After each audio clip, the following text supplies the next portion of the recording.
जी जनाब, हम बात कर रहे हैं फ़ीमेल हार्मोन्स के ऊपर और उसी में एक हार्मोन है हमारा, वो है प्रोजेस्टेरॉन। प्रोजेस्टेरॉन का जो रोल है ना, इसको हम प्रेगनेंसी हार्मोन भी कहते हैं। क्योंकि ये प्रेगनेंसी हार्मोन क्यों कहलाता है? क्योंकि इसका जो रोल है फ़ीटस को डेवलप करने में वो बहुत मेन है। यानी प्रेगनेंसी में ये हार्मोन का बहुत रोल है, क्योंकि वजाइनल एपिथेलियम जो है और सर्वाइकल म्यूकस जो है ये प्रोजेस्टेरॉन ही बनाता है। अगर प्रोजेस्टेरॉन कम बनेगा तो सर्वाइकल म्यूकस भी कम बनेगा। तो प्रोजेस्टेरॉन हार्मोन अगर ठीक होगा किसी फ़ीमेल का, तो उसका जो म्यूकस है वो इस तरह का होगा कि उसमें मेल्स के स्पर्म्स ज़िंदा रह पाएँ, सर्वाइव कर पाएँ। तो किसी का अगर प्रोजेस्टेरॉन लेवल कम है तो उसके कंसीव करने में प्रॉब्लम आ सकती है। हम इसको दूसरे लफ्ज़ों में ऐसा कह सकते हैं।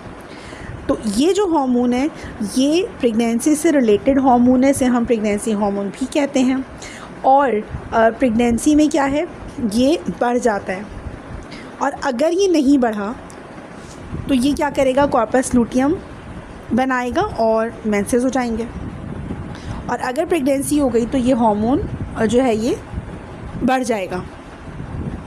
अच्छा, और मेंसेस के साथ ये डिक्रीज़ हो जाएगा। अच्छा, कॉर्पस लूटियम क्या करता है, डेवलप नहीं होता, ओवुलेशन नहीं होती अगर ये जो प्रोजेस्टेरॉन है ये कम बने, या इस एबनॉर्मल ब्लीडिंग हो जाती है, या वक्त से पहले जो है वो पीरियड स्टार्ट हो जाते हैं। जैसे हम कहते हैं कि साइकिल अभी तो स्टार्ट हुई थी और दोबारा से शुरू हो गए मेंसेस। ऐसी खातून या ऐसी पेशेंट को ये सिम्टम होता है कि उसको जो मेंसेस होते हैं वो रेगुलर नहीं होते, क्योंकि ओवुलेशन का टाइम नहीं मिलता उसके एग्स को। अच्छा, अब ये प्रेगनेंसी की बात हो गई। अब बात करते हैं लैक्टेशन की, यानी कि प्रेगनेंसी और डिलीवरी हो गई और लैक्टेशन में क्या करता है ये